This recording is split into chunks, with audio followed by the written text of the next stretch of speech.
Hey, hey, hey, let's go.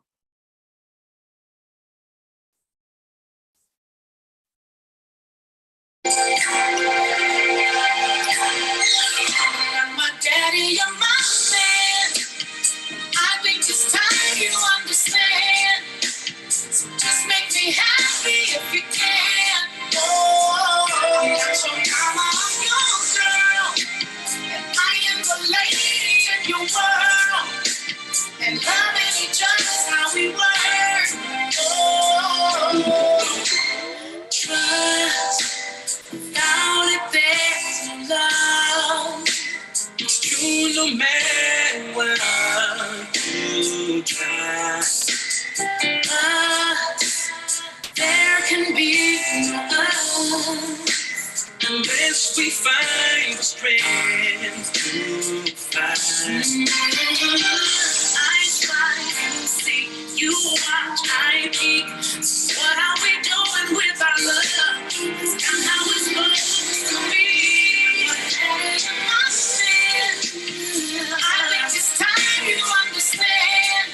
Oh, just make me happy if you can. Oh, I'm not your mama, I'm your girl.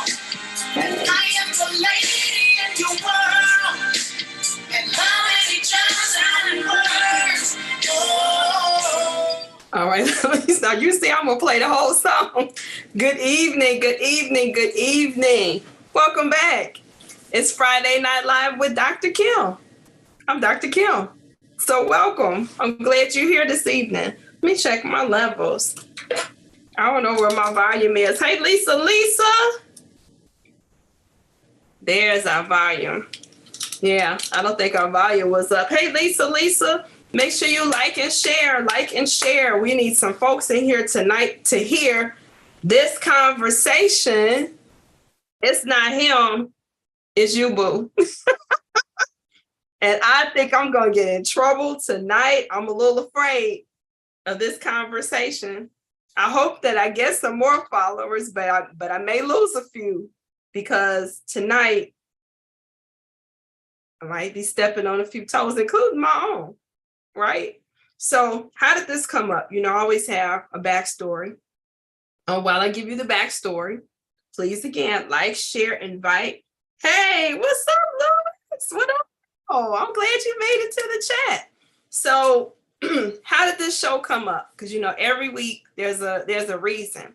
And so a lot of the conversations, not just with clients, but as I've been going in and out, I thought that was my studio audience coming in. As I've been going in and out, you know, the obvious topics that come up is dating and relationships. You all know I live for that, right? And so, you know, the word on the street is there's kiss in the dating pool. There are not good people out here to date. It's very limited quality individuals to date.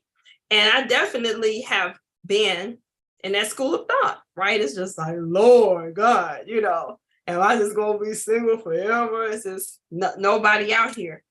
But what I have found as I have talked to people and as I have evolved and grown is yes, there are a limited number of individuals who are out here of the quality that you would want to form a permanent relationship with them. But guess what? I have also found out that the higher you vibrate and the more you evolve, you do attract a different clientele of possible suitors or suitees, depending if you're a man or a woman. And so what do I mean by that? Even though it is a numbers game, and as we go up the ladder of age, so I'm talking to my 40s and 50s and some 60s out there, as we get a little bit older, there's fewer and fewer people, right, to pair up with. So it's so important that the pool of individuals that you attract are closer to what you want. Okay, so there's that piece. We got that? Okay, so that's the one parking lot issue, is the limited number of people, being able to attract the people that you want. But what happens when you find them? And this is where we're going tonight. So I'm meeting people who are finding, in this case, women, great guys. They're like, oh, wow, he checks all the boxes and he is that person, kind of guy I've dreamed about. You know, if I could have designed a man, it would be him. Correct. And then you let's talk to them 3 months later, 6 months later. Oh, how are you? Girl, please. Are you kidding me? And you're like, what happened? Because I mean, it seemed like you all were such a perfect match. And when you get into the conversation, I start hearing toxicity, toxicity, toxicity. And I'm like, wow, well, he seems like a pretty great guy. Isn't that something you all could work with? Girl, please, I'm not trying to raise no other woman's son. Huh? Well, what do you mean? Why should I have to tell a grown man certain things that I like? I'm just saying, if you've been walking around the planet 40, 50 years, why should it just some stuff I just shouldn't have to explain to you? Now, part of me agrees with that statement, right? But some of the things that women are complaining about that they have to explain, I'm like, well, the person doesn't know you. So that probably was worthwhile to explain that. They may know women in general, but they don't know you specifically. So as someone is getting to know you and you're like, hey, it really means something to me if you, girl, please, I ain't got time for that. I'm not trying to build a man at 50 years old. He should know. So boom, here's another good guy gone because he wasn't a mind reader. Because he didn't read your cliff notes, because he didn't know what women like. So that's one piece. The other piece is what I have observed. Do you see? If you want to talk to me in the chat, okay, I'm trying, sis. Like I said, I hope somebody hears me tonight. Somebody is supposed to hear this, because this was not what I originally planned on talking about tonight. So I always trust God with it. When my script gets flipped, then I know it's a reason. The other thing that bothers me that I see, thank you. Hey, Kim, how are you? Welcome, welcome, welcome. Make sure you all are liking and sharing. We need men, women, young people. We need everybody to hear this tonight and chime in. I want to hear what you have to say about this.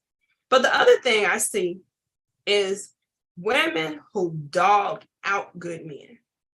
What do I mean by dog out?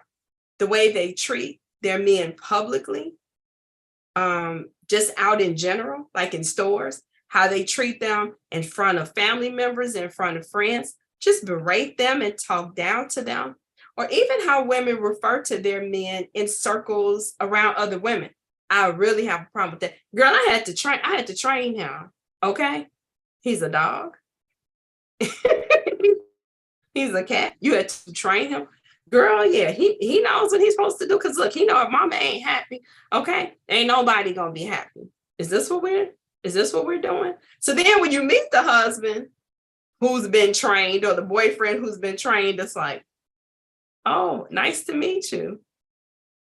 And you've heard the whole backstory about how she told him what he needed to do to keep her and what he needs to do to keep her happy. And then orders him around even in front of other women, other family members or whatever. And it's like, oh my gosh. And then sure enough, those same couples, you look up a year or two, oh, how are you all doing? Are we not together anymore? Really? Yup, he went on and yeah, he was some old girl. But hey, if he didn't recognize a good thing when he had it, gone, to hell with him. And when you see the woman that he's with, I'm going somewhere. You with me? When you see the woman that he's with, you're like, well, she's not terribly attractive. She's just okay. That man is smiling.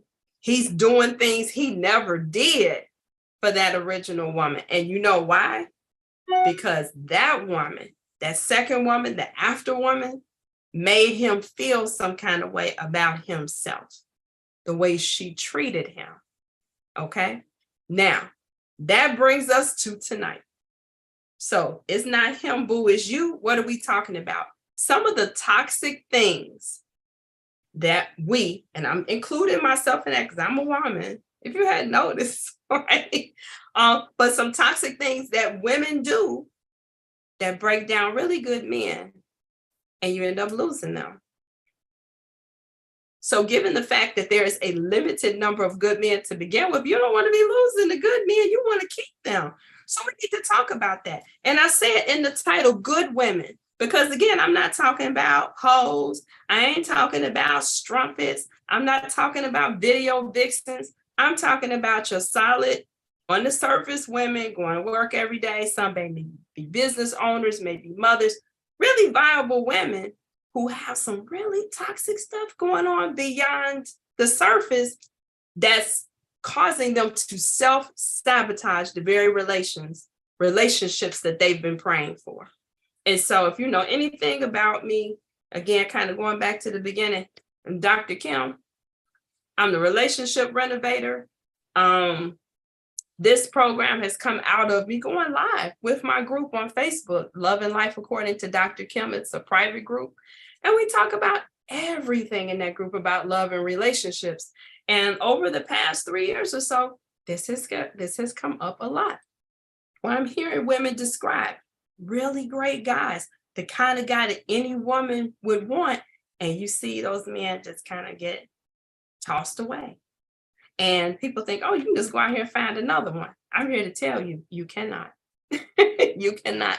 And so when I talk about toxicity, again, always including myself, and I'll tell you some of my life lessons as we go through. One thing that you'll find if you follow me here on this YouTube channel, or you find me on Facebook or Instagram, I'm always going to keep it real. So talking about what I've heard, I'm also talking about what I know from personal experience. So you'll hear some of that tonight. So I'm not just dogging out the sisters. This is not a dog out the sisters show. This is not a anti-marriage show. Some people think that, everything I do is about singles. I'm hoping some married people hear themselves in here. If you are not celebrating your husband, celebrating your partner, if you're not treating him with the golden rule, the way you want to be treated, you may need to listen. Okay? You may need to listen. Don't give away your good guy because of pride and all of this stuff. So let's get into it, because I got about 10 points. So we're going to see if we can get through maybe 5.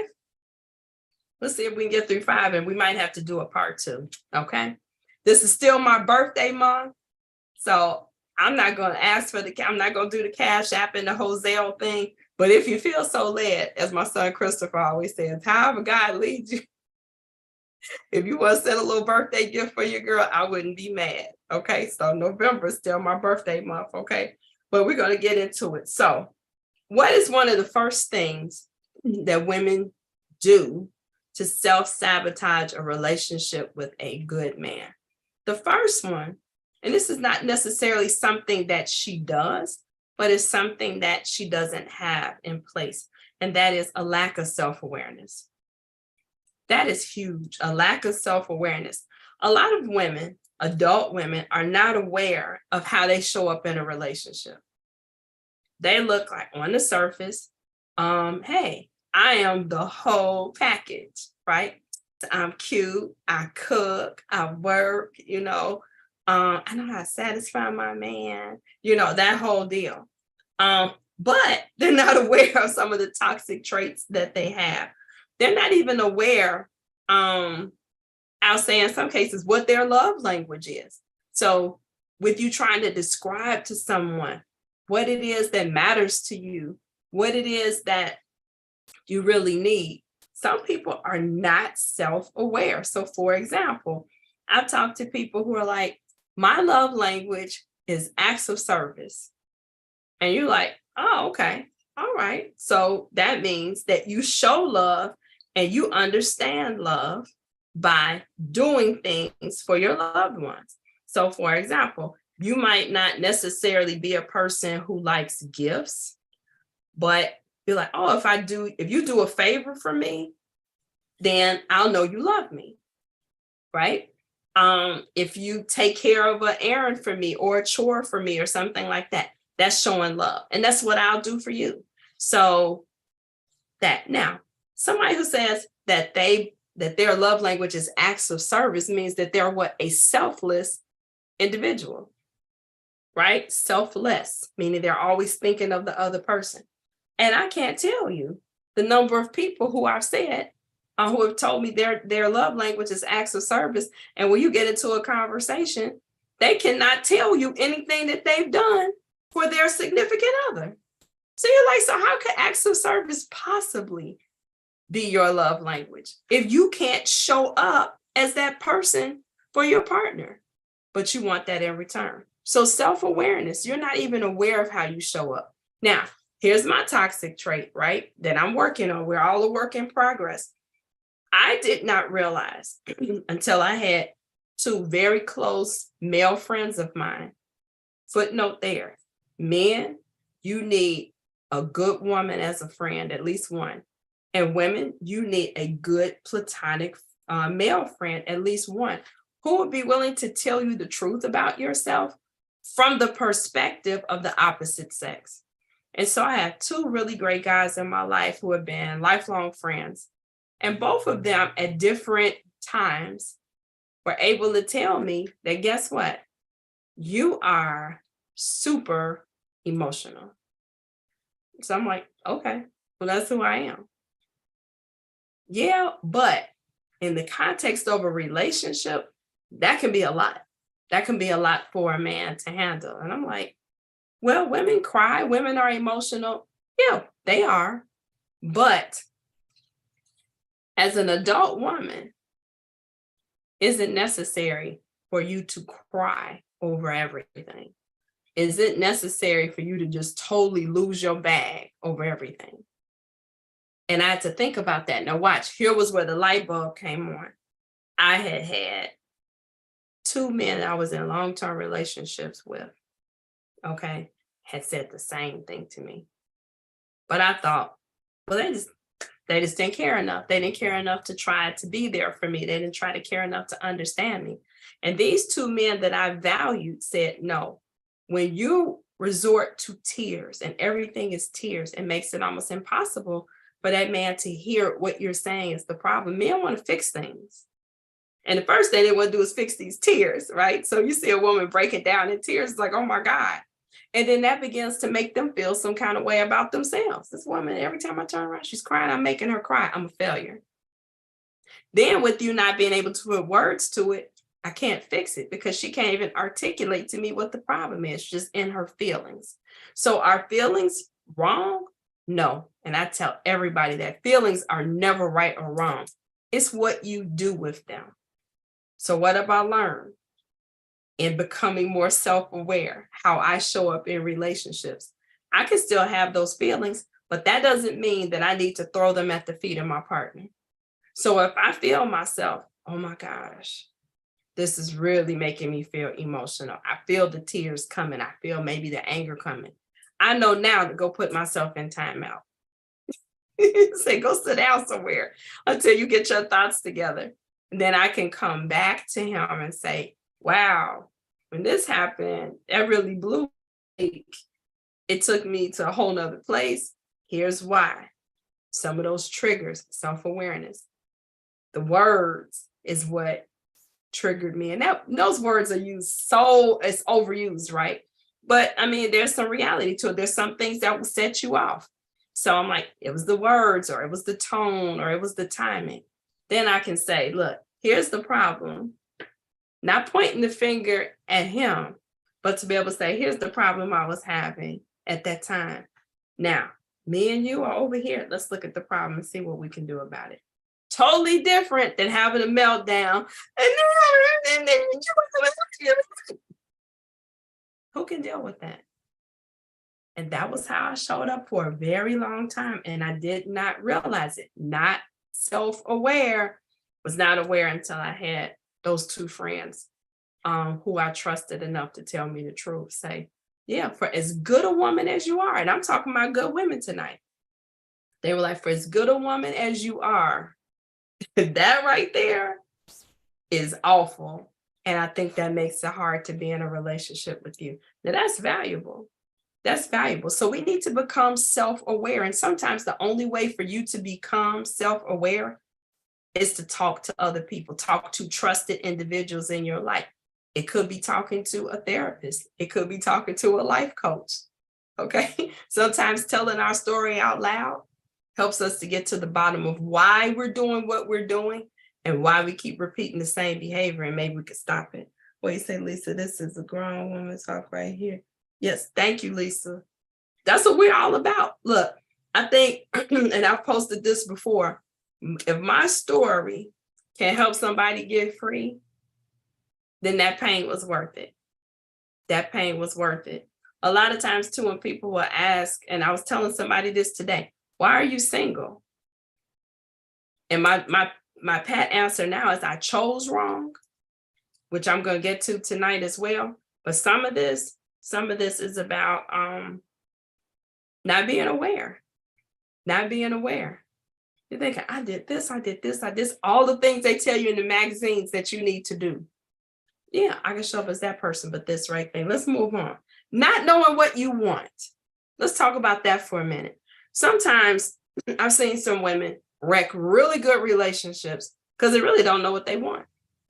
And so then they have this man who's willing, able, into her, wanting to step up and be everything that she wants and needs him to be. And guess what? The finish line keeps moving. If you would just do this, I really want a man who does this. And then he does that. That was nice, but I really, man, like if we could just do this, if we could travel, if you could just spend some more time with me, if you just communicated more, and you keep adding. Man goes, I can't please this woman. It's like the rules keep changing, expectations keep changing. And I know you've seen that post, and I hate this post, even though there is some truth to it. If you've seen it, it's like, these are the things you need to please a man. And it's about 3 or 4 things. Oh, feed him, and what else? Hey, just make sure he's respected. He's got something to eat. Leave him alone, watch his games, whatever. But a woman is this whole scroll. Okay, or what she needs to be happy. And so that'll wreck a good relationship if you really don't even know what you want. You're just going by the seat of your pants, or again, what you've seen on TV, God forbid, what you've seen on social media, and you're just keeping up with these great ideas. And this man who is willing, wants to satisfy you, can't do it because you keep changing expectations. Or she sabotages the relationship, pushing you away and adding requirements. Thank you, Sean. Yep. Every time you meet that one, then there's another one. And so that sabotage, since you bring that one up, Sean, is really based on a hole in that woman's soul. There's something missing inside. So she's looking externally for that to be satisfied. There's something missing in her. I wish y'all could give me some claps. That was good. That was good. She's missing something inside. And so when that something, whatever that is, whether it's self-esteem, whether it is self-value, whatever that is that's missing, that she's seeking to get from her partner, is never going to be met. There is nothing that a person from the outside can give you that you're missing on the inside. Thank you for the claps. I appreciate you all. Thank you. And that's the truth. And so a lot of times we will seek that out. That's why I've always hated that expression, my better half, or, oh, he completes me. Because if somebody is completing you, that would infer that you're incomplete, that something was missing in you. And I would like to think that we all show up as whole individuals, at least for the people that I work with, that we show up as whole individuals, and this person adds to, they make you better, right?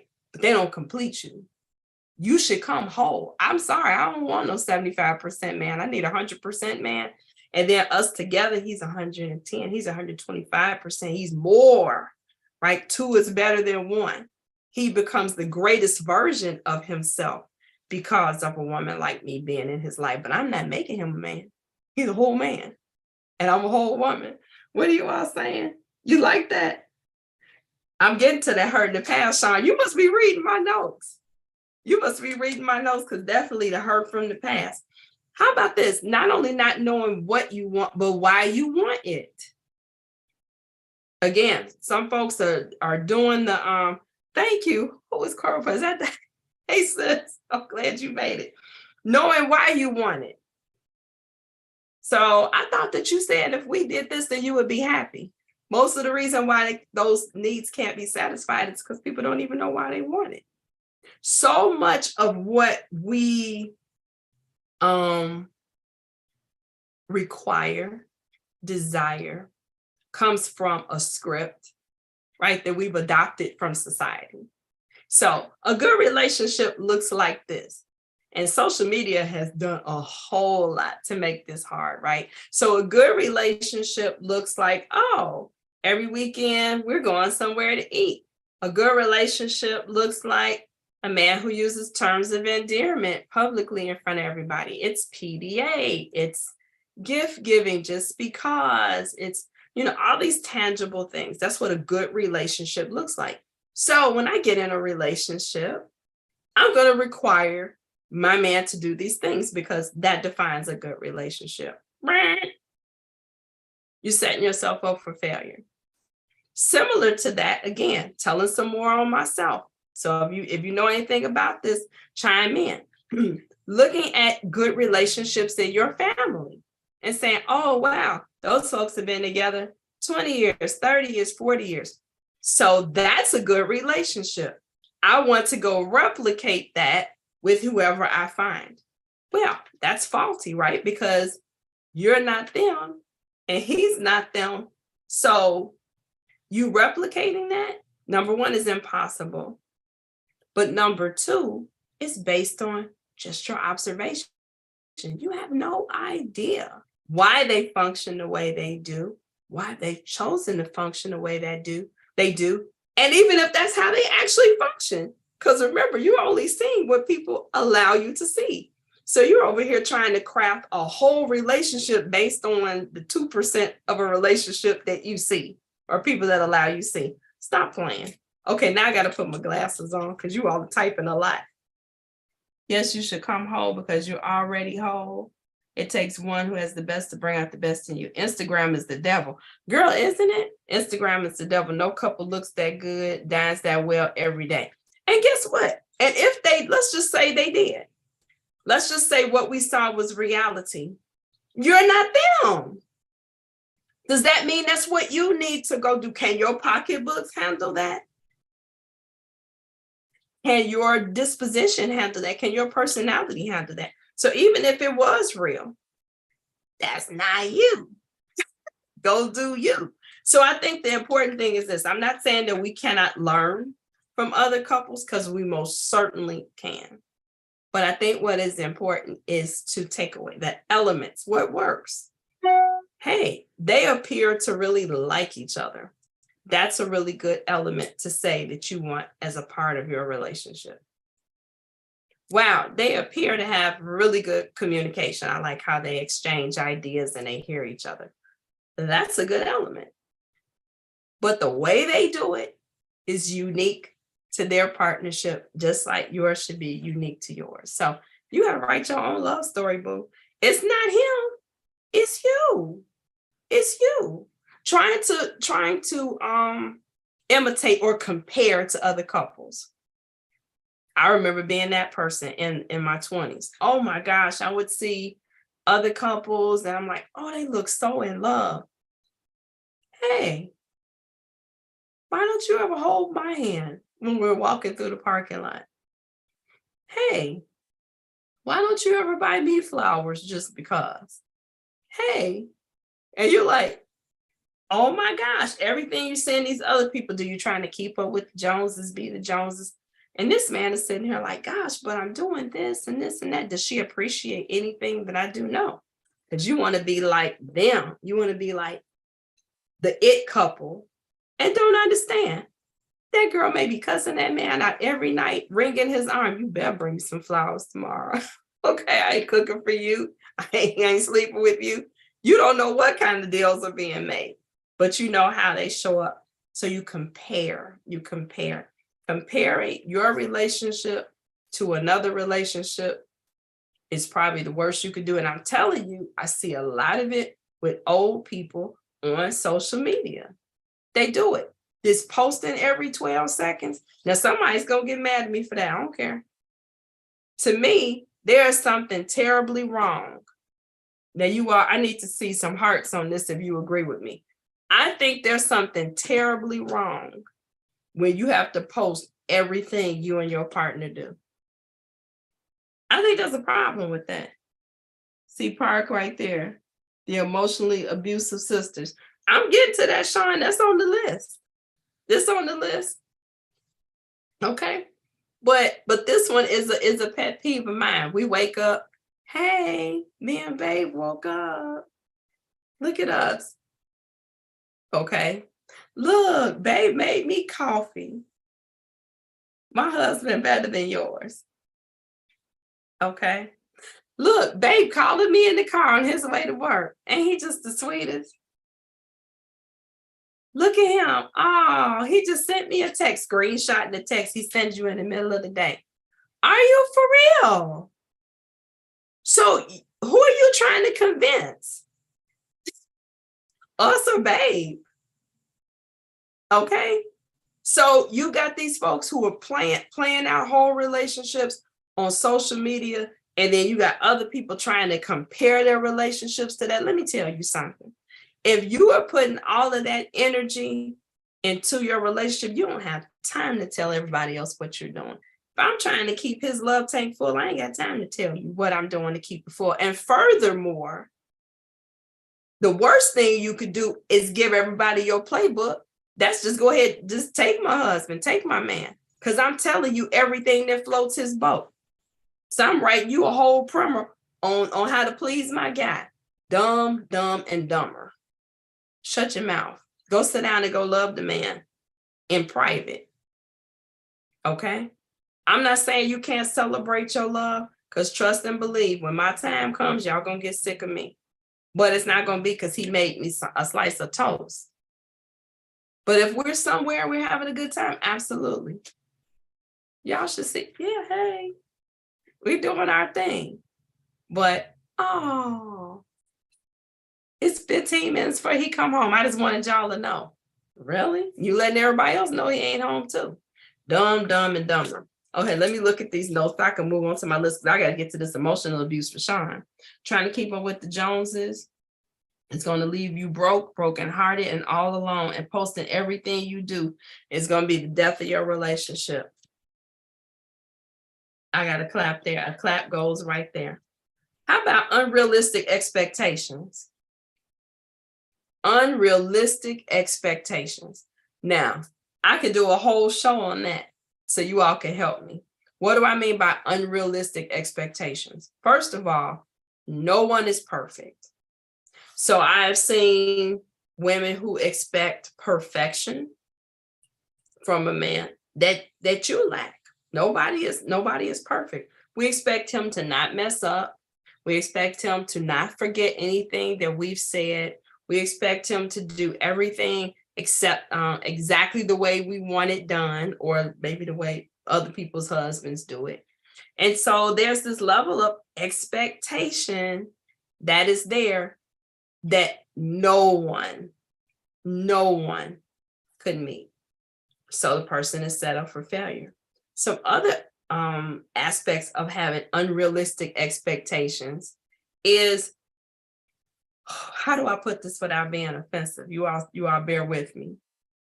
You're expecting somebody to deliver something that you're incapable of providing. Ooh, I know I stepped on some toes there.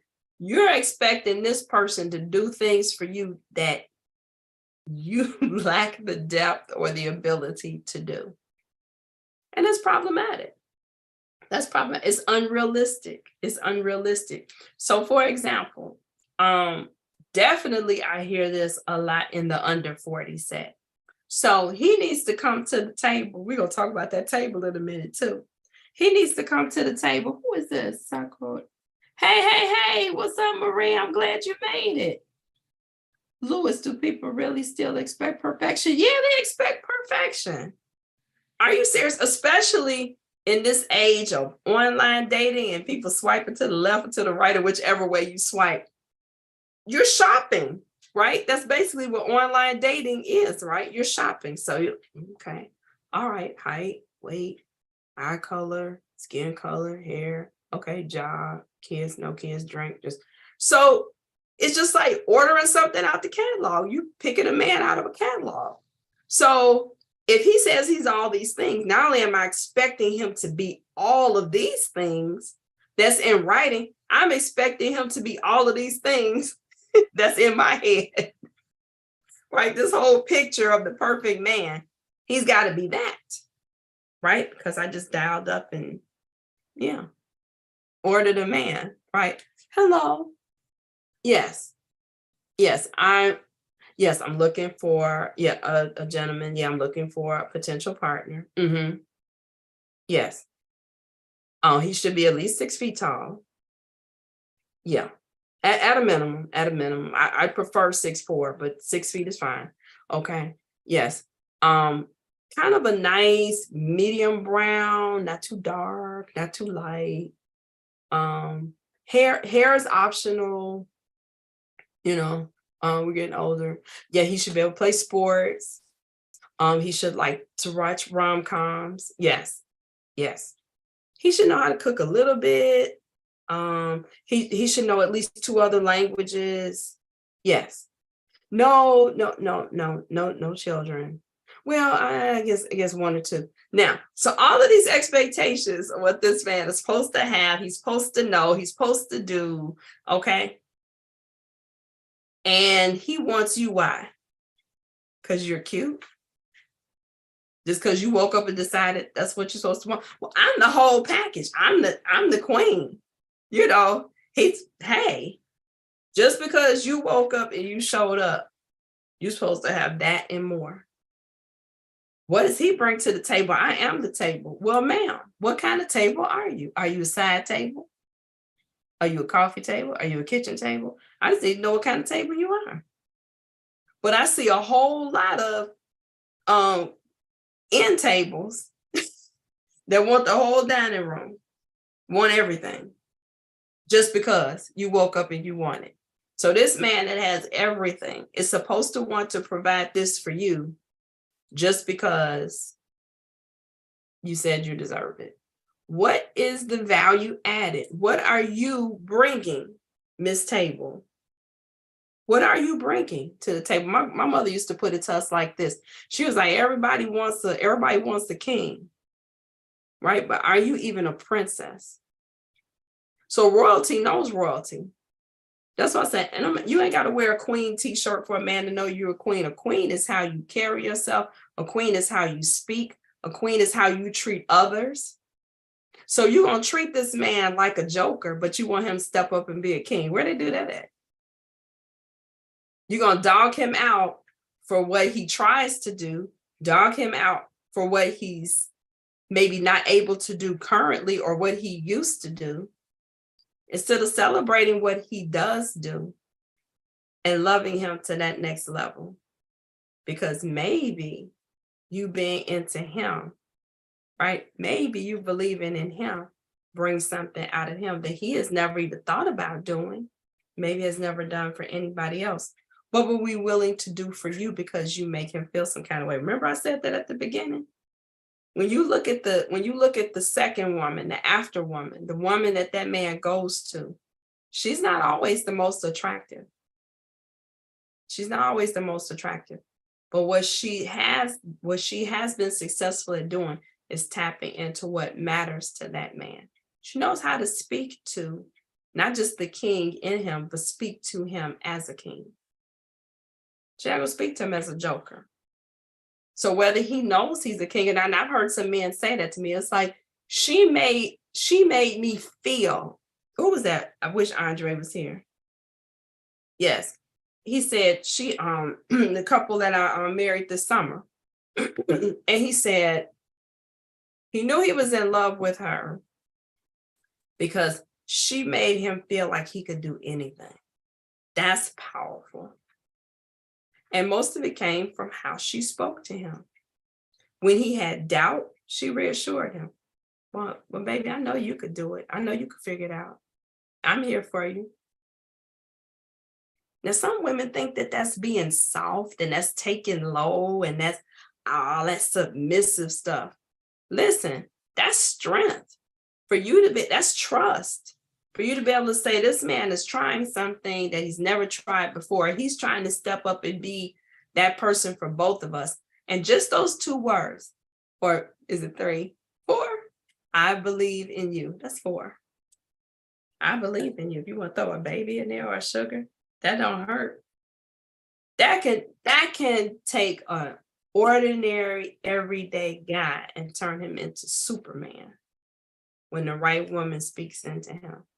Just a simple phrase like that. I believe in you. Baby, I know you got this. And you may be in the back of your mind, oh, wow, I hope this goes well. Now, if you got a prayer life, get a whole nother show. And you know what, God, I don't, this is looking kind of questionable, but I want you to help. I want you to help my boo. Help, babe. Because I don't know how you gonna pull this off. I believe in him. But God, you need help him the rest of the way. But at least being able to say, I believe in you.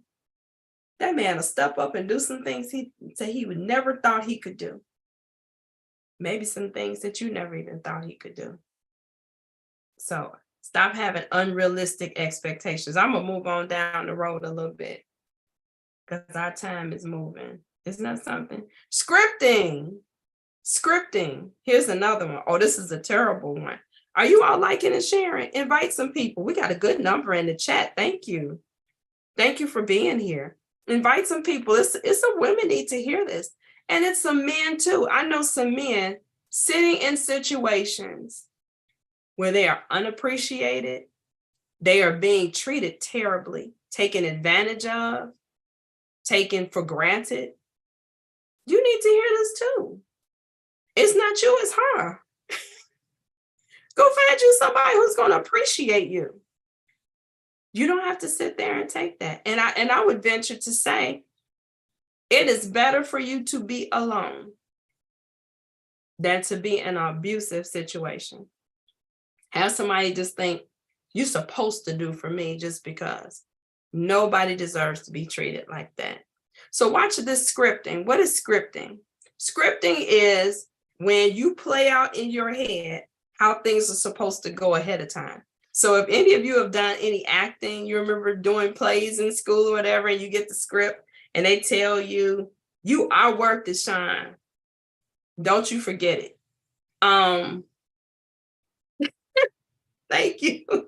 So if you ever did a play in school, right? You get the script and you see they have all the characters there, and right next to each character's name, they have the lines of what they're supposed to say.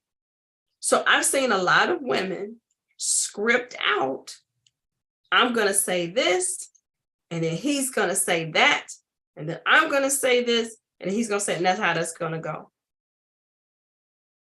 Nobody, again, is a mind reader.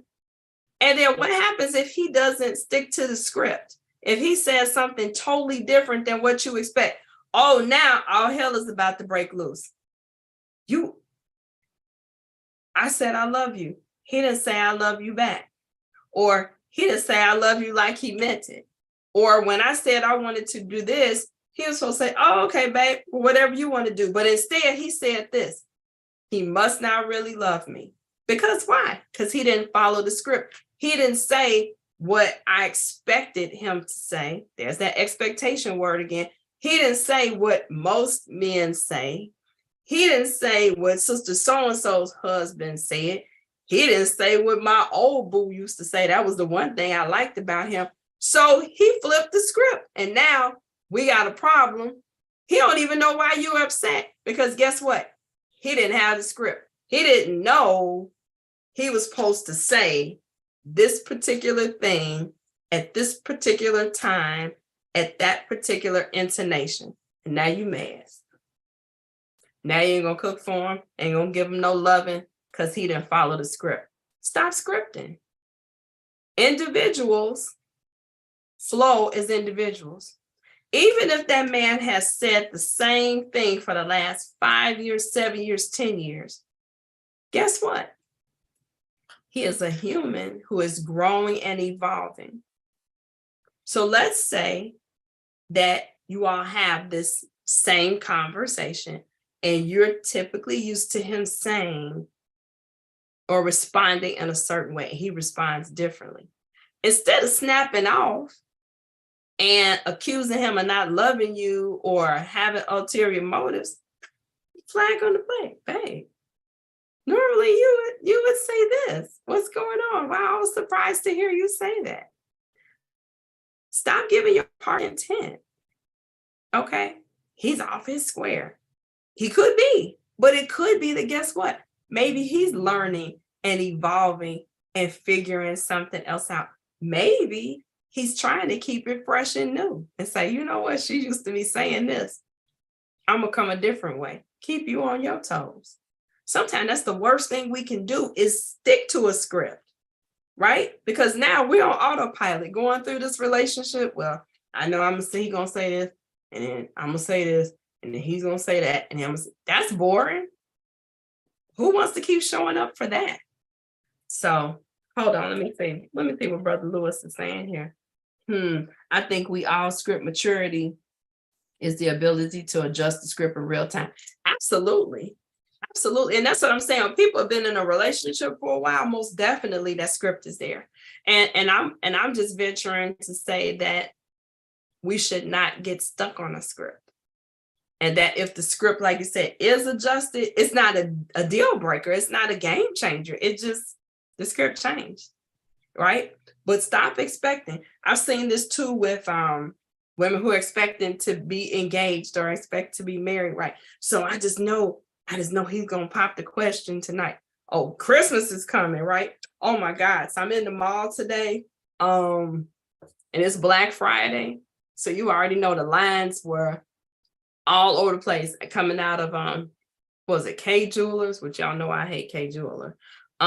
K Jeweler and oh Lord, they were all full. So now folks in there, they doing the trials and everything. So now the next 30 days or so, it's a whole lot of women trying to figure out what day is he gonna pop the question and then get upset. I didn't know he was gonna do it today in front of everybody. No.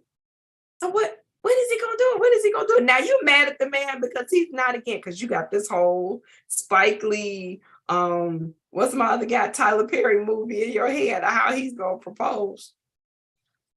Please stop it. Stop it. Oh, this is the one I didn't want to talk about, but I have to talk about it.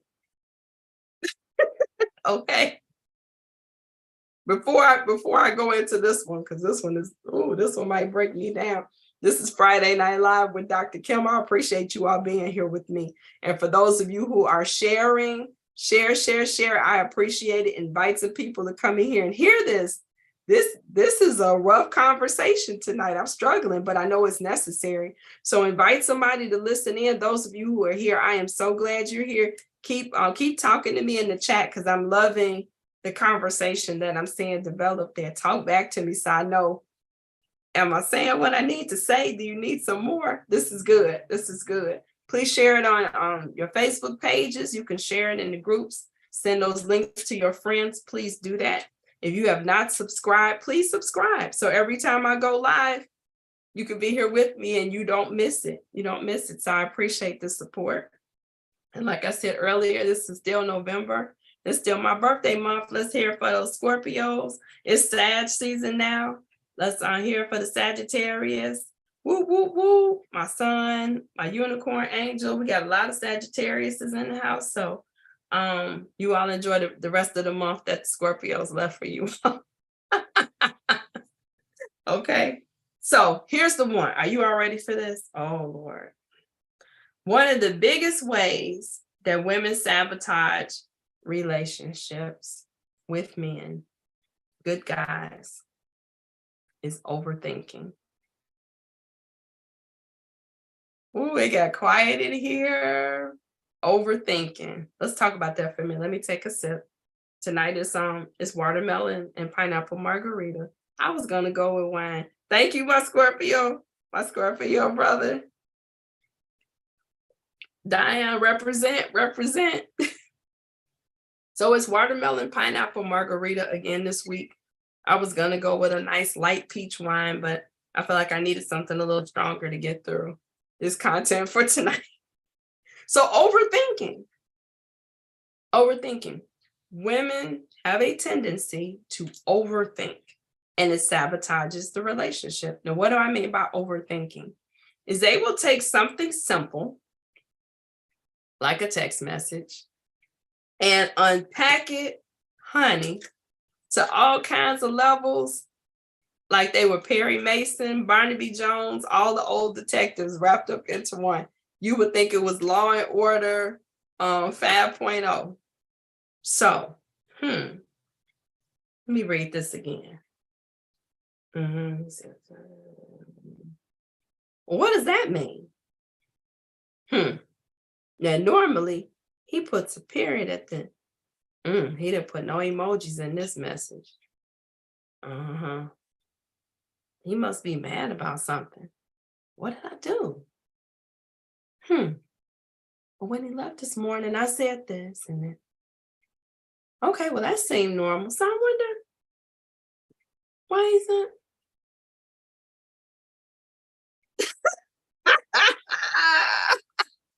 I'm telling you, it's a real thing.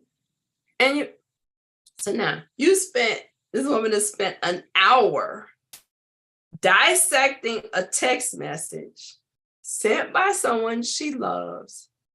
But because, here's scripting again, but because that text message looks different than it normally does, or it came at a different time, or it's got some elements, she's off on a whole tangent about what might be wrong.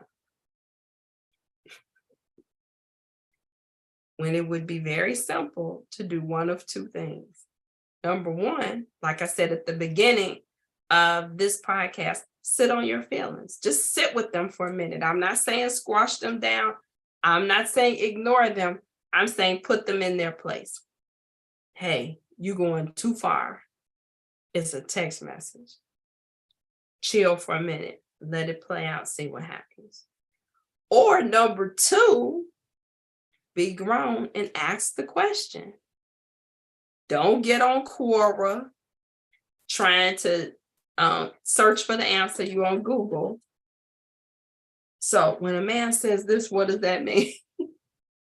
Go to the relationship magazines, start texting your friends. Let me screenshot it. Girl, do you see what he's saying? What does this mean? So what's that supposed to mean? Overthinking. So you got a whole now relationship problem because this man failed to do, or now when you say failed to do, didn't do what you expected or what he normally does. Overthinking. I can't tell you how many men have said that alone makes it so difficult to be in a relationship with a woman who goes from 0 to 100 off of a half of a fact. It makes him feel like you doubt him. It makes him feel disrespected, especially depending on the way you bring it to him, like you're his child. Like he's your child, I'm sorry. It's like, really? I have to qualify why I messaged you the way I did, or the way I ordered something, or the way I did this. I have to qualify that because you feel that you sat there for an hour and unpacked this and gave me some intent that's not there. You gave me some reasons that are not there. You played this out based on something that somebody just told you happened in their relationships, and now you're afraid it's going to happen to us. All of these thought patterns that are not based in reality. Feelings over facts. And now we got a whole problem that's really based on but you sitting there over analyzing something that wasn't worth analyzing in the first place. The title queen gets tossed around like a slice of bread. You have to do the work, you earn it. Here's the thing. And I'm gonna push back a little bit on that. I hope you heard the comments. Says the title queen gets tossed around like a slice of bread, and it does. You have to do the work, you earn it. I don't know if it's so much of doing the work, if it's so much of earning it as being it. So let me sit right there for a minute. Authority, I'm not sure it's something we work on, but some people possess it or they don't, right? So you can walk into a room and you can ascertain from body language, from a person's presence, their aura, their vibe, if you will. That's somebody who knows what's going on here. Let me go ask my question of that person. They may not have a tag on, they may not be wearing a uniform or whatever, but there's something that your spirit recognizes in that person as having authority. So likewise, for me, person is a queen. That's something that she either has or she doesn't, and it begins internally. So I'm not sure if it's like I said, the working or her earning it. It could be the internal work. Is that what you mean, Rebecca? It could be the internal work she's done to recognize who she is. I'm not sure. But again, game recognizes game, royalty recognizes royalty. So when I show up as a queen, I'm only going to attract kings. A joker's not going to step to me because he already knows I'm out of his league. Okay? And likewise, if I'm a princess or I'm somebody pretending to be a queen, I got my queen earrings on, I got my queen t-shirt, and I step to a king, no. Because if you got to advertise this, that's not who you are. That's not who you are. So overthinking. Now here's where Sean, is Sean still here? Raise your hand if you're still here, Sean. This is what you want to talk about. And this is combative communication styles. Combative communication styles. And this one is probably my pet peeve, where I see women talking to men, again, like they are children, like they are subservient, like they are clueless. Well, you know, these men, they don't be knowing. You got to tell them, girl. These men don't be knowing. Okay? Girl, you have to teach these men. Okay? Because okay? And what I'm not having, so the combative communication style, I hate that. When a man, or he asks you a question and you answer a question with a question. So what do you want to do about this? I don't know. You tell me. Why don't you be a man? Why don't you step up? Make a decision.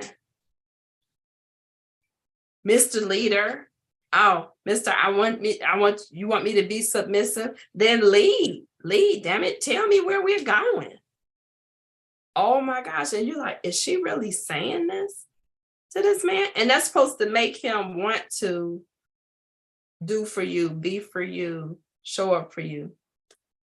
And the worst part is when I see this happen, and like I said, publicly in front of other people. But the combative communication style, everything is an argument. Now I know some people who think that arguing shows love. It's like, if you don't argue with me, then you must not really care. And that's borderline. I've seen that borderline abusive. You have some people who believe, but if he don't really push a button on me,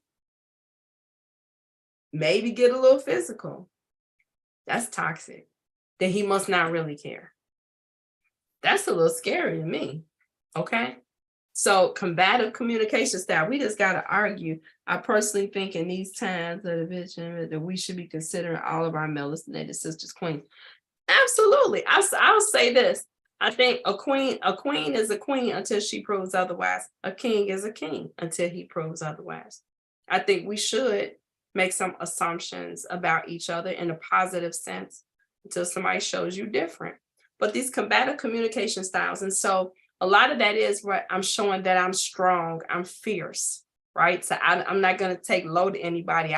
I want somebody to know they're not gonna take advantage of me and roll over me, like a steamroller. You're gonna listen to me. I'm gonna stand my ground.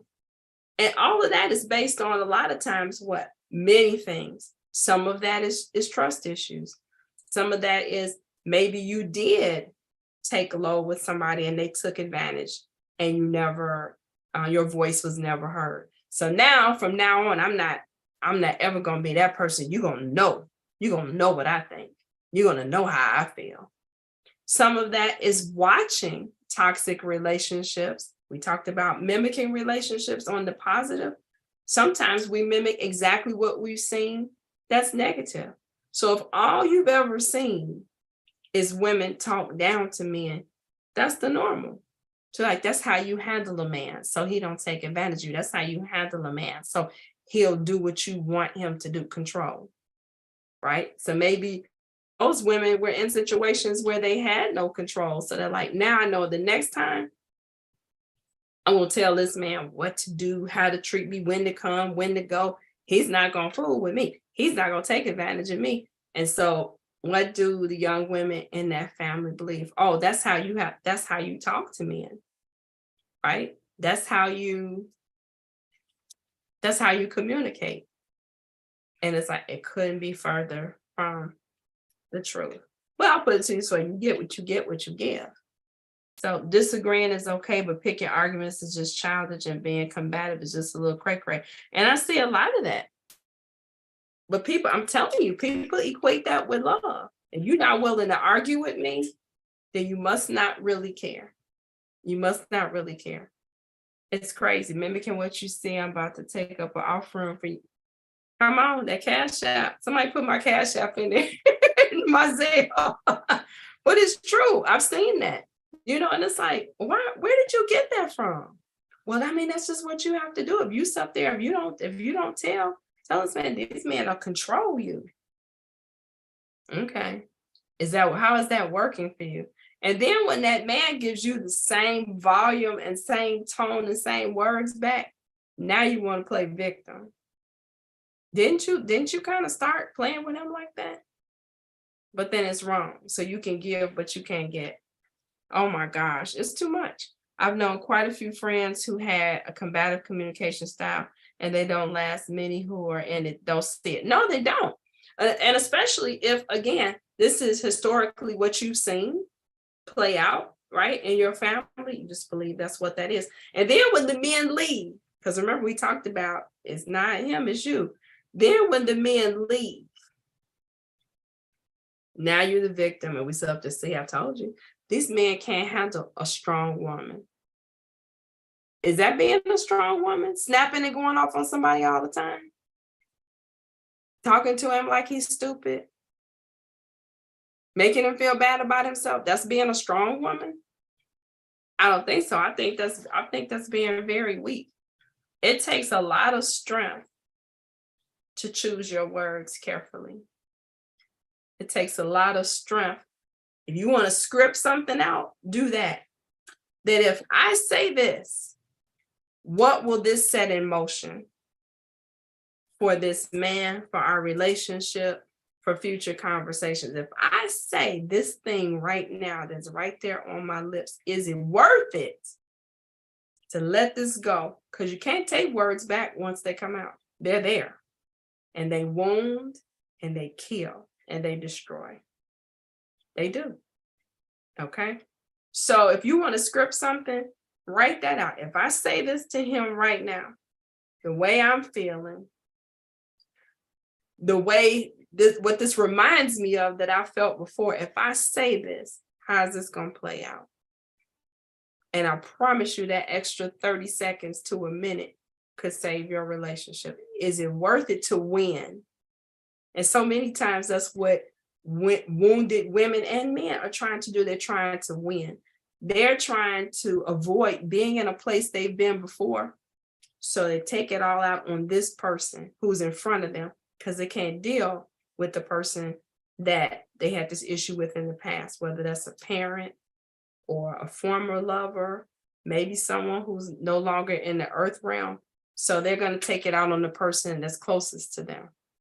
because I don't ever want to feel that again. So I'm going to get you before you get me. Combative communication styles. I'm going to fight. I'm fighting so I can win. Trust issues.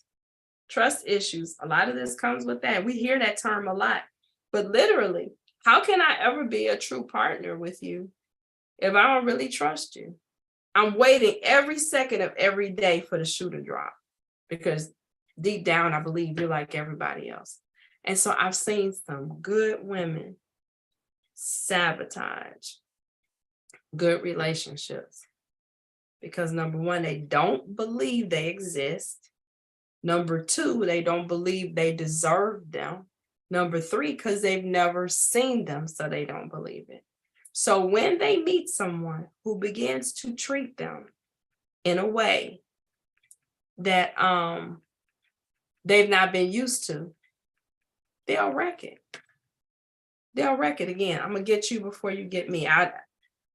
This is too scary. So this can't be true. So let me try to test it, see if this person is for real. Okay. Or let me hurry up and just end it because I would rather leave than be left. So trust issues will make you play games with people. It will make you make them pay for what somebody else has done because you're like, oh no, there's no way. There's no way he could really mean this. Or this is, I've heard people say, girl, he would sound like something off TV. It's like, what? Because they're so not used to a man being cordial, a man being a gentleman. He's holding the door open for me. I can get that. He's being a gentleman. Is he? Or is he holding the door because he wants to show me that I'm weak? Is he trying to hold the door so maybe he can touch me or something, or he can get a different trust issues? I'm telling you, it's all kinds of things I've seen. No, I'm not going to let him pay for me because then I'll have to owe him. What? Man was trying to treat you to, a meal. I'll pay because I don't want him holding this over my head. Wow. I had to pick you up. I got a car. I was listening to this podcast the other day. And it was a couple weeks ago, this particular thing came up. And this guy said he was met the girl for a date. He said they're having a great time. He said conversation is good, flirting, great energy. And so they were like, wow, that's not ready for the date to end. Like, he's like, would you like to do something else? And she was like, sure, that's fine. So he wanted to go, it was like bowling or an axe place or something like that. And they were in the parking garage and he was like, hey, you can ride with me or we could meet there. And then, either way. So she was like, well, where are you parked? He pointed to his car. So he had a Porsche at the time. He said her whole head just dropped. And he was like, what's wrong? And she was like, well, I just have a Hyundai. He was like, oh, they both drive. I just wanted to know, do you want to ride with me or do you want to meet me there? And she's like, well, I'll just meet you there. Later on, okay, they finished out the evening and everything. He was just puzzled by that. She was intimidated, right? Because she said when she had dealt with men in the past who had, I won't say large amounts of money, but who were comfortable, financially comfortable. I'm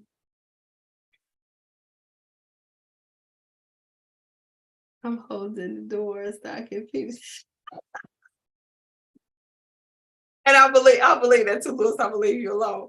But anyway, her experience had been that men who had privilege or who were financially well off tended to take advantage and control women or belittle what they didn't have. That was her experience. So as soon as she saw this man had a Porsche, she just shut down like, oh, wow, like I really liked him. But 9 out of 10, he's probably going to mistreat me because I don't have what he has. So I had to take that question to the brothers that I know and trust. And I was just like, is that a thing? Like, do men who have money, do they hold it over women? And they were like, we don't care what she has. A man, a real man, a mature man does not care what a woman has. He's not worried about, is she on the level that he is financially?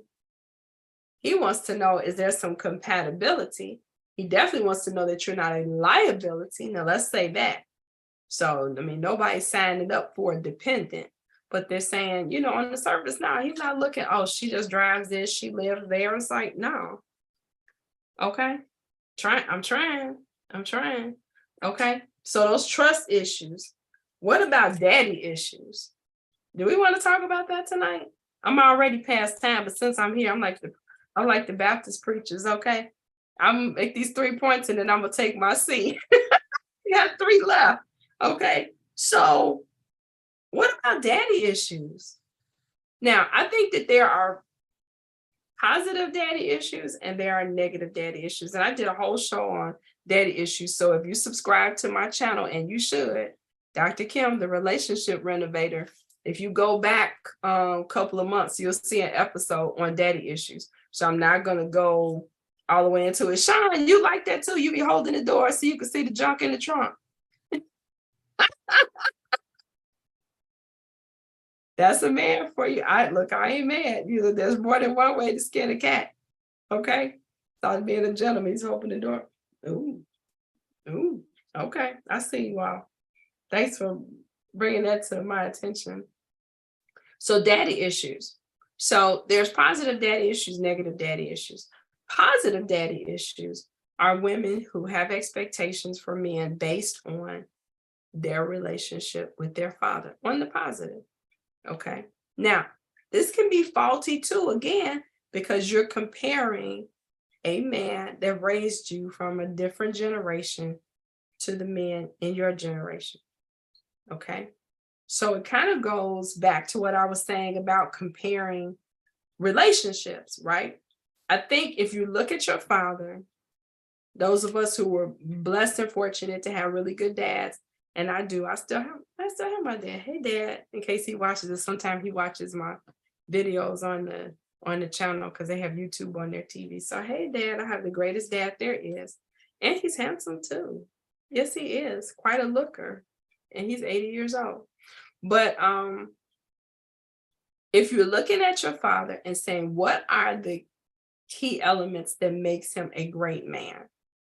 And I would like to see some of those same traits in the person that I choose. That's good. But if you're expecting this man to be just like your dad, that's problematic. That's problematic. And I made that mistake as a very young woman. So I'm looking at my dad and I think, oh, so all men, right, making generalizations, know how to fix things. All men take care of yards. All men, read this type of literature and know this. And it's like, no, that's what he does. Now, what was important that I learned from that?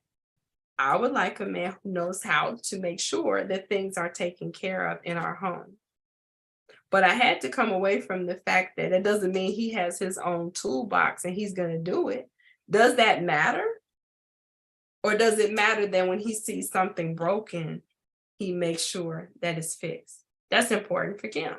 Now, it may be in your house that you're like, oh, if I see something that's broken, maybe you're the person that fixes it. I don't know.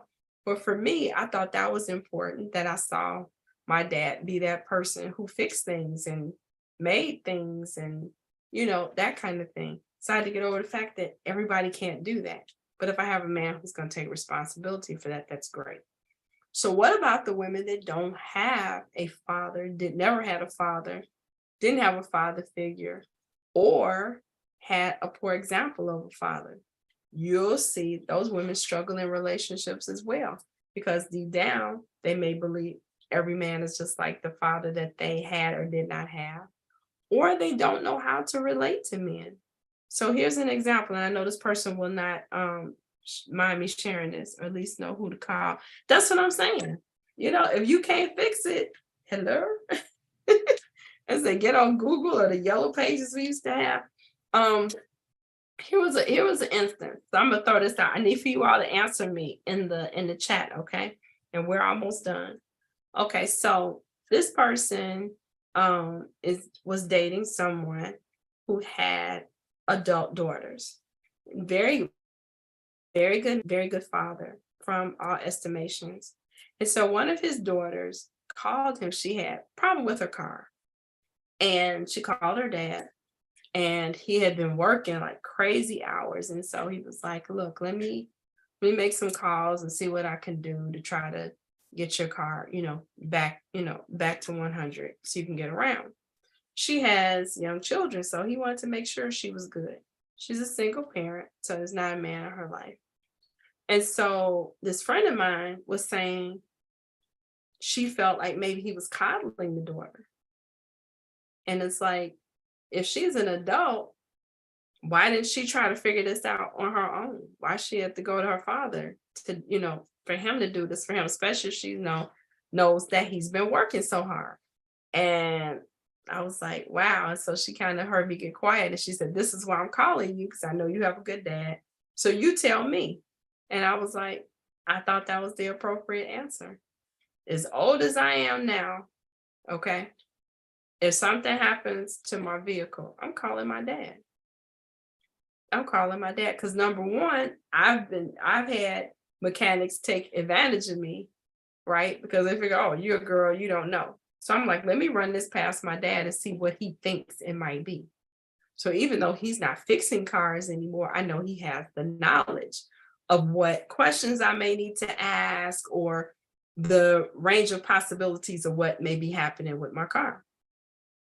And I said, and I guarantee you that if I did not ask him and he found out I went to get it repaired, didn't say anything to him, he'd be hurt and disrespected. You were just out there like that and you didn't say anything. You were in your car wasn't safe. You put yourself in a position of being vulnerable. These mechanics, he'd have been upset. Absolutely, totally appropriate for him to help. She didn't see that. You know why? Because she did not have an active father in her life. So to her, it's like, this is an adult woman, you handle that, because that's what she's had to do. And so how does that carry over into a relationship? I can't even defer to this man or be a partner with this man or rely on him, because what I've been shown that I've not been shown how a man steps up and provides for not just his woman, but his family.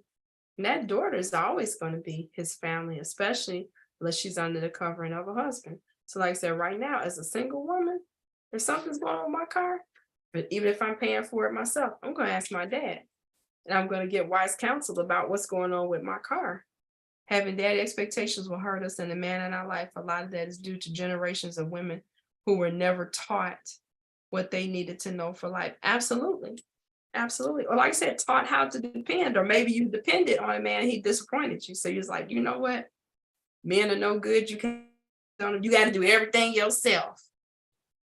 So again, like I said earlier, the scripting, why not? If we're going to honor each other as kings and queens until we prove otherwise, give that person an opportunity. You might be surprised what he can do. Now, if you find out the person is not reliable, that's different. But to assume that everybody is like these ratchet tail men that you've dealt with in your life or that you were raised by is wrong. This is easier said than done. Again, might call for some therapy, might call for some life coaching, call your girl. Okay. We talked about comparing to friends' relationships. The last two are big. Comparing to past relationships. That's one, again, I see a lot. Men and women. I've seen some men do it too. Okay. That I just know eventually this woman is going to do this. So Or you might say something that sounds like what your previous partner does, and again, and you steamroll it and you play it out. Whole relationship is wrecked because it reminds you of something that happened before. That is so unfair. It's so unfair to you and unfair to the person you're in the relationship with, to compare this person to everybody you've been with before. That's so unfair. And if you're there, right, then you might need to go sit by yourself. Because how would you feel if the tables were turned? And he assumes that when you say something that reminds him of his ex or some girls he dated in the past, you're like, honey, that's not me. I would never do that to you. That's what you say.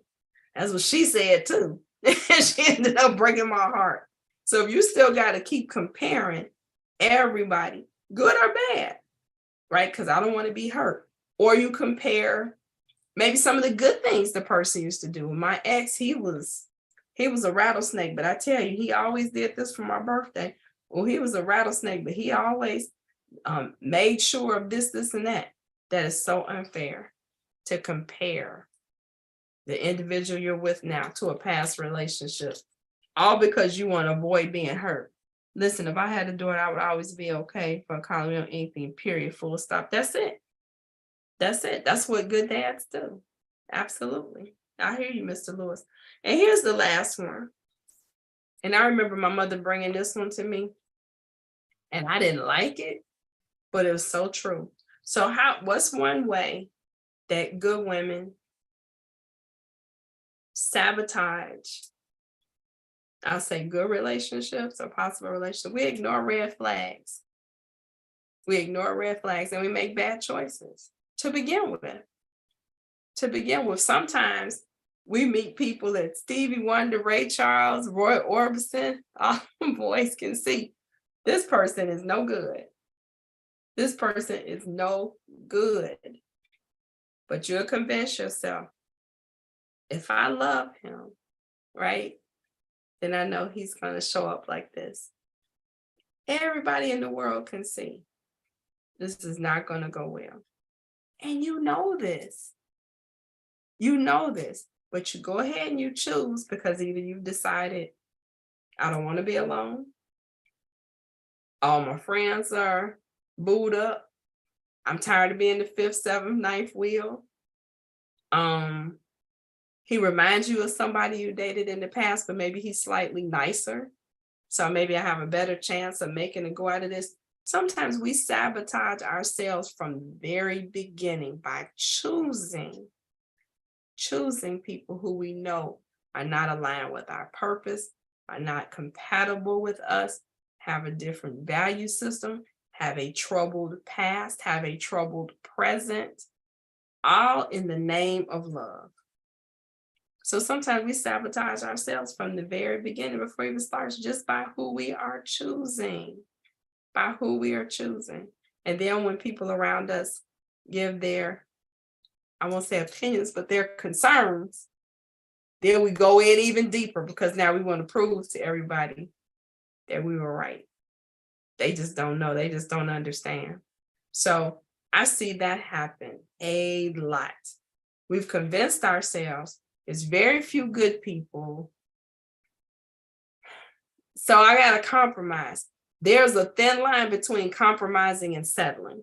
Watch this, because every relationship is a compromise. Every relationship is a compromise. There's no one person that you could meet that checks all of the boxes exactly the way you would want them to. The folks could come close. That's why I call the unicorn angel the unicorn angel. I'm like, pretty good, right? But settling is when you compromise on values and character. So let me go back. A compromise is saying, wow, this person is kind, this person is sweet, they treat me well, etc. But he's not 6 feet tall. Okay, not a deal breaker, because his character is intact. These values are intact. Settling is when you find these other boxes checked, the important, the big ticket items, right? Oh, he's dependable. He's this, he's that, but he lies a little bit. Okay, that's settling. You do you know what kind of life you're signing up for to be with a liar? Do you know what a life you're setting up for? Be with somebody who's mean? And I did it. I did it. Wow, he's really dependable. He's an excellent provider. He's going to make sure I have what I'm supposed to have. He's going to make sure everything is okay. I don't have to worry about anything. But he's kind of mean. He's not very nice with his words.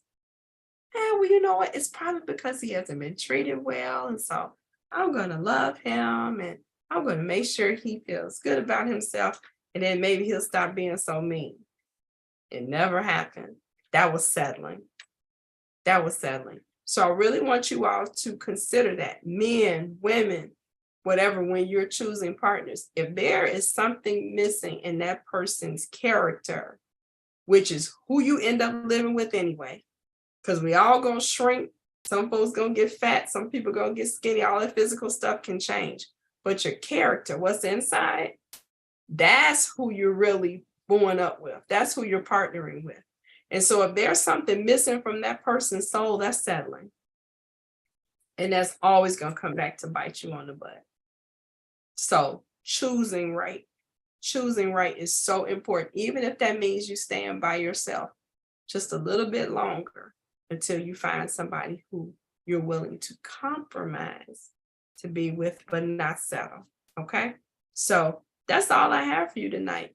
All of these toxic traits, that overthinking, not really knowing yourself, not being able to articulate what you want and knowing why you want it, comparing your relationship to past relationships or other people's relationship, thinking the grass is greener on the other side. Baby, it's just Kim Lawn. They got weeds too.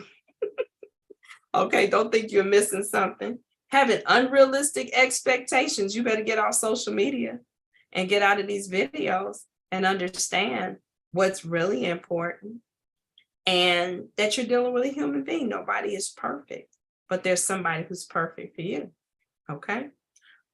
Stop the overthinking and the scripting, thinking somebody's supposed to show up and read your mind and just do what you need them to do. A relationship is bi-directional. Okay. What I give, I should expect to get, not in direct return, but pouring an investment in somebody. And as you invest, the investment comes back.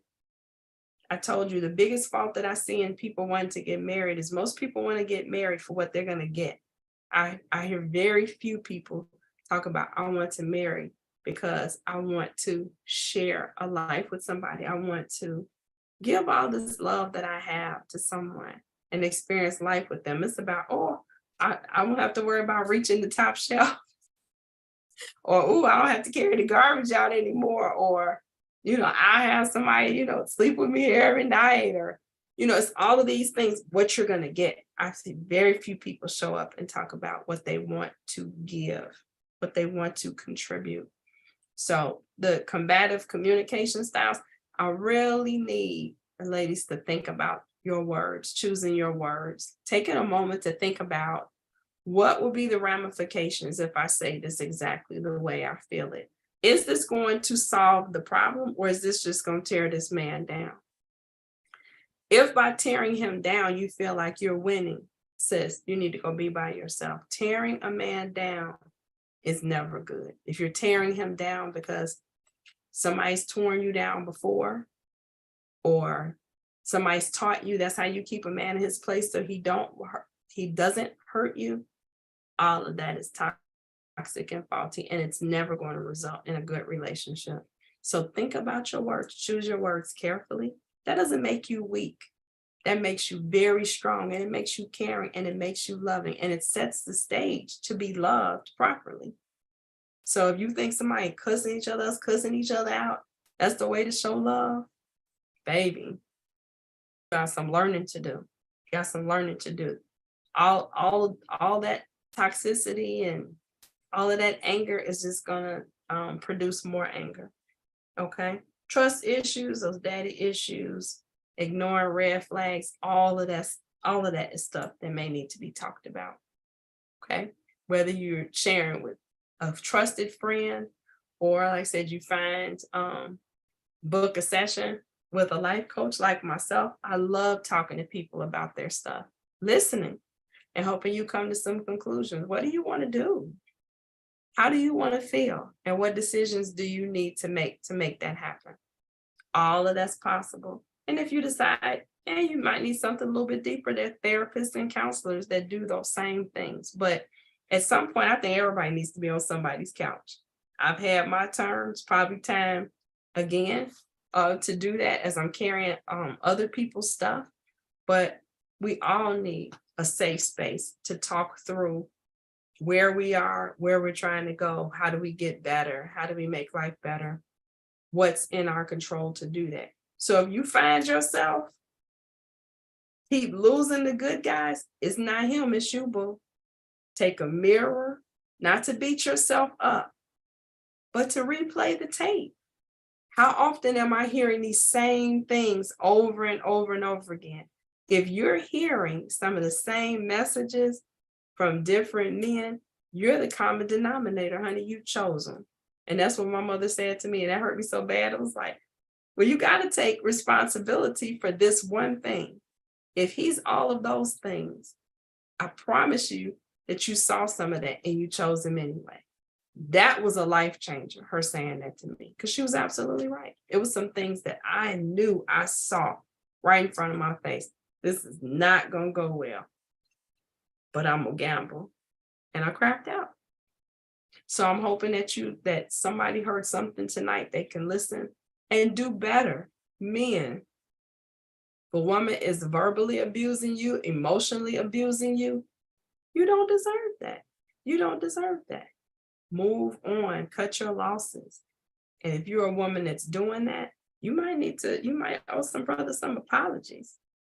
You might need to go back and make that right. Not for you to get back together. We talked about the ones that got away, right? So you may be able to fix it and get him back, but if nothing else, clear your conscience so you can get it together and move forward and get the healthy relationship that you want. The better you are, the better you're going to attract. Okay? People are going to sign up. They're going to sign up for that position, right? Because they want to be so near you. Okay? You don't want folks running from you. Thank you so much. Yes. Oh, we don't even want to talk about the representatives. Oh, God. Yeah, we do that. And see, and I didn't put that on my list. I'm glad you brought that up, Bacola. I know women that do that too, right? So they show up as somebody. Oh, cool. Yeah, they show up as somebody else because, oh, this is what it takes to get a man. And no, that's not even you. But you heard somewhere, if I do this and do that, then he'll pick me. Then you get him, and it's like, whoo, I don't do that no more. I got him. That's a bait and switch. That's terrible.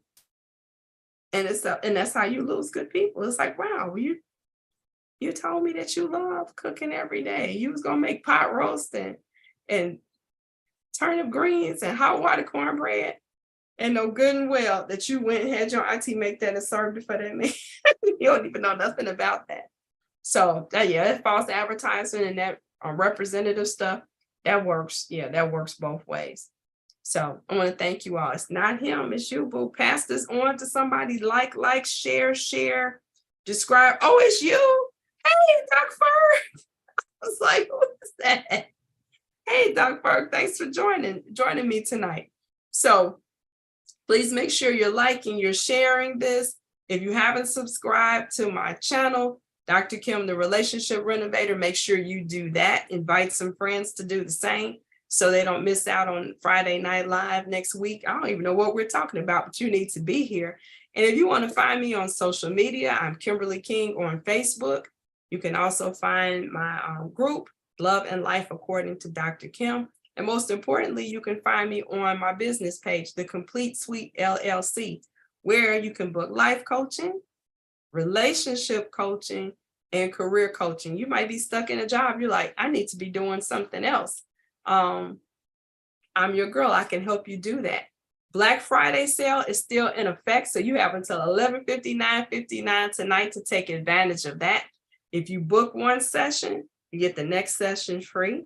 If you book 3 sessions, I give you $50 off. And if you are a current client, if you refer a client and they book a session, then you'll get an additional session free. So I will make sure to put my Calendly link in the comments here in the chat. So if you want to book a session, you can. That Black Friday sale is until 11:59 tonight. But if you don't make it in by tonight and you want to book a session with me, I'd be more than happy to spend some time with you talking about what's on your mind. We could do that virtually or face to face if you are in the Chicago area. So that's all I got for you tonight. Thank you. This is Friday Night Live. I'm out. Love you to life. See you next week, same bad time.